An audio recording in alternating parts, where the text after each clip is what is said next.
An maayo na pagsakripisyo kaupod an Ginoo. Maayo kag malipayo na aga, tunaan taan naton produktibo na adlaw, hamos paniaga kita.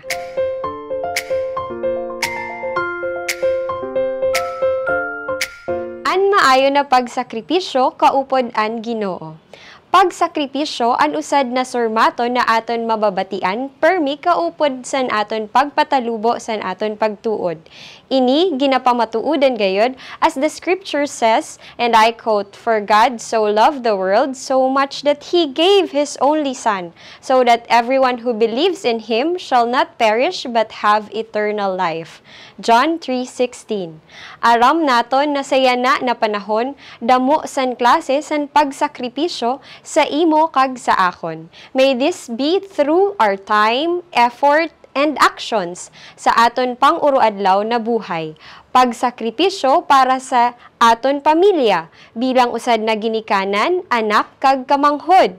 Pagsakripisyo sa trabaho para sa ikaayo sa naton ahensya, sosyedad kag para sa kadamuan na tawo.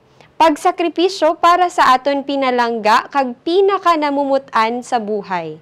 Pagsakripisyo sa aton pag-adal para sa mga handumon naton sa buhay. Initanan naman lain-lain na pagsakripisyo sa uroadlaw, natural kag baton naton kay aram naton na initanan may pulos, kag aram naton na nakahatag inisan labaw na purpose sa aton pagkabuhay.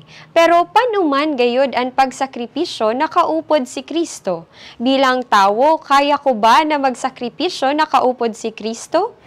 Para sa iba, ang pagsakripisyo san indalawas para sa kwarta, puder kag pagkilala, usad na maayo na himo. Pagsakripisyo san pakigrelasyon sa kapwa para sa pansadiri na kaayuhan kag kagustuhan, amo ang dapat na unahon kag hirimuon. Makamundo na basi amo na ini an aton kamutangan sa yana na panahon. Basi sa aton sobra na pagsakripisyo, masayang ini kag amo palugod an makapaharayo sa aton sa Ginoo. Matahom na paghurup-hurupan naton na ini na surmaton para mas maintindihan naton kung an aton ginasakripisyo ba susog kag uyon sa Ginoo. As what Apostles Paul points out in Romans chapter 12 verse 1. Therefore, I urge you, brothers and sisters, in view of God's mercy, to offer your bodies as living sacrifice, holy and pleasing to God. This is your spiritual act of worship.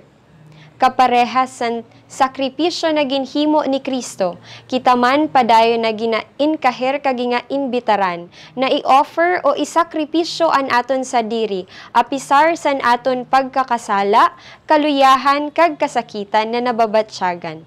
Malisod man kag maiwat inihimuon, pero pinaagi sa bulig san Espiritu Santo, kag gahom san Ginoo, aram ko na kaya naton makasakripisyo san aton panahon, oras kag talento para sa Ginoo. Mga G kita. Sa ngalan sa Ama, sa Anak, sa Espiritu Santo. Amen. Ama, padayon mo lugod kami nagabayan, sa kunanuman an amon ginahimo para sa imo labaw na kaumuwan. Lugod, padayon mo kami na upudan na amon maaraman kag makitaan an pagsakripisyo bilang kaparte san amon pagtuod sa imo. Amen. Sa ngalan sa Ama, sa Anak, sa Espiritu Santo. Amen. Maayo po na aga.